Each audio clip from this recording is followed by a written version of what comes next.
Sharing a home-cooked meal on a weeknight when you're working all day is not such an easy task, but there's one secret weapon that you really should have in your kitchen that makes it so much easier, and that's the old slow cooker. This recipe for slow cooker marmalade and vinegar pork is so easy, it takes less than 20 minutes to put together, and you can do it all in the morning before you head off to work. And it starts with this beautiful piece of boneless pork shoulder, 4.5 pounds, and you'll want to trim the excess fat. That fat cap is really beautiful, but we don't want all of that in there. The cut itself is also marbled with lots of fat that will melt into the braise as it cooks. And these get cut into 2-inch pieces. This meat will shrink and become fork tender as it cooks all day long. And then we can cut this into planks.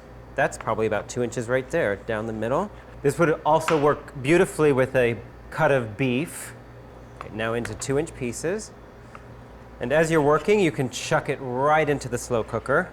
This is a generous recipe. You can easily feed 8 people.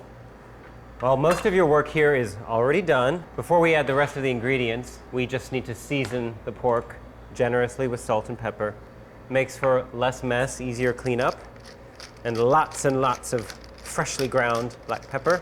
And just give that a quick toss. Now for the braising liquid. Start with a 1/4 cup of red wine vinegar,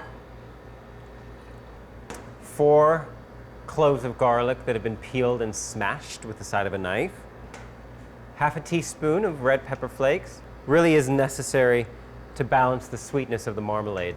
And this is 3/4 cup of orange marmalade. Now marmalade, unlike a jam, has the zest of the orange in it. Gives a fuller flavor and that little bit of bitterness from the zest. And a sprig of rosemary. I like to rub the herb in my hand for a moment to release that wonderful smell and those essential oils. A little bit of a stir. And one more aromatic, a teaspoon of fennel seeds. Just toast them briefly. So in that goes.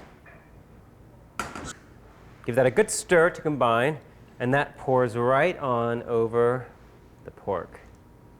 It looks pretty dry at the moment, but as it braises throughout the day, that pork is going to release all of its juices and inform the flavor of that braising liquid. Quick toss to ensure that you've got all of that pork evenly coated.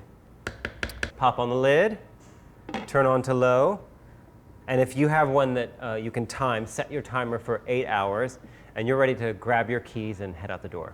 Let's cook up some couscous. It's excellent with this dish. I have 2 cups of couscous in a bowl here, and to that add 2 cups of boiling hot water. You can measure, but if you just do water to cover, that's all you need, just like that. And just like 1/2 teaspoon of coarse salt, and about 2 teaspoons of extra virgin olive oil. Okay, and then we'll stir that all about after it's cooked.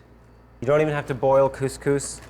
The hot water is enough to soften the grain. We can set that aside for a moment and take a look at our pork. Oh yes, that looks good. Now there's a lot of fat in here that we're going to need to remove. So the first thing to do is to pull out the meat using a slotted spoon into a bowl. You can see how much smaller those pieces of pork have become as they've cooked all day long. It smells really good. Now for the sauce. Let's strain it quickly. You can see how much liquid. Okay.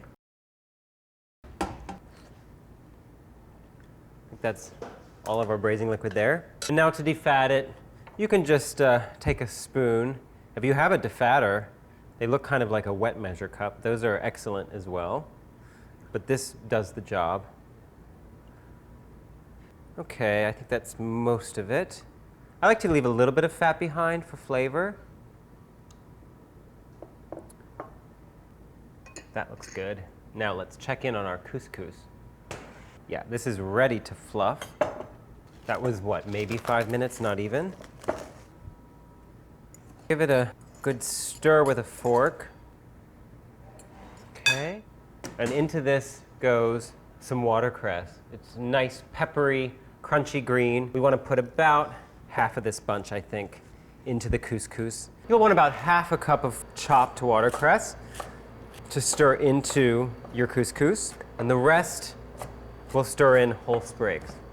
Now those thick stems at the bottom you'll want to leave out. They're a little tough. So that goes in.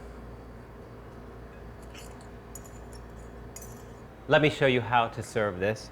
First, our couscous studded with watercress, a nice generous spoonful or two in the bowl. Our pork. Giving myself a generous portion today. Yum. And that braising liquid, lots and lots of that. Right over the top. And to finish, one more little touch, a wedge of orange, squeezed over the top to reinforce the flavor of the marmalade. And it's also nice to serve a few wedges alongside for eating. Okay. How gorgeous is that? Easy, inexpensive, and absolutely delicious. Pull out your slow cooker and make this tonight. Happy eating.